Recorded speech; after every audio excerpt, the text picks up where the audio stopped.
You're listening to the GameDev Breakdown podcast, brought to you by CodeWritePlay.com. Whoa, boom shakalaka! As a podcaster, I'm finally getting to reach out to one of my fellow podcasters in the neighborhood. I don't get to do that nearly enough. I've said in many episodes, like, I'd like to have more of the other game dev podcasters on, because there's never been anything but pleasantries between all the developer podcasters I've talked to. And so this is exciting for me. And I would talk a little bit about that too.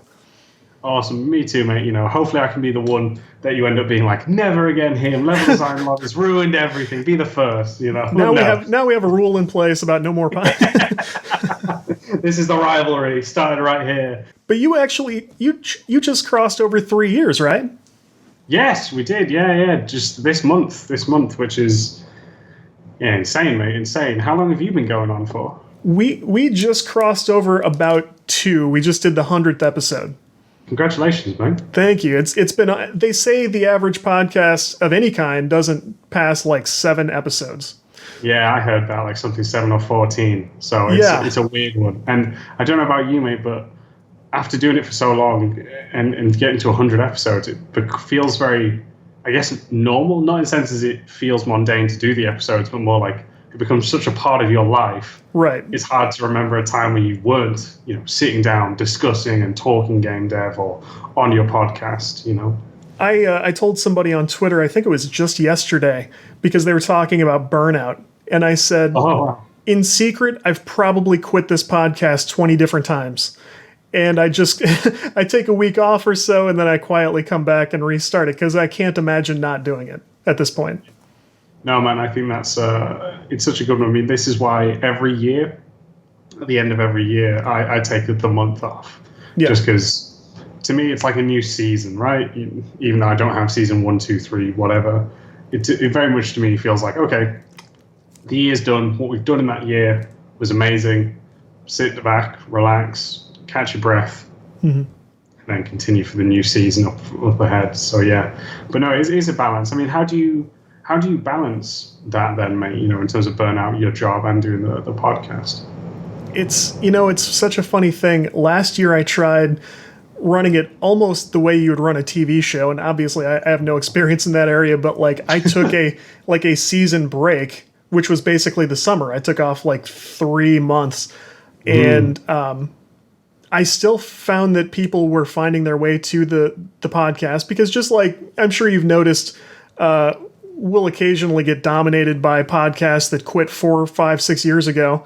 And that's fine, because some of them have really great content that people love. I have no issue with that. You know, people are still watching The Godfather instead of Dancing with the Stars. You know, so it's not the kind of thing you complain about. But I find that I know when I need the break to be, and so I just have to roll with it. Most people understand. Some people go like, his last episode was 15 days ago, so I don't want to listen to it. Like, well, okay. You know. It is a weird one where when you think about it, because in the back of your mind, like, you're always told consistency. And like you said, that becomes a worry. And then when you're watching, you know, the big players of podcasting like Joe Rogan, who just like churn out 2 a day. Oh yeah. Just like, what? How do I compete? Like, so it's always, you got to kind of train your mind. And like I said, most people are very understanding and very respectful. What's the format on Level Design Lobby? I mean, you're a person with actual expertise, but I know you also talk to guests. So how's it work for you?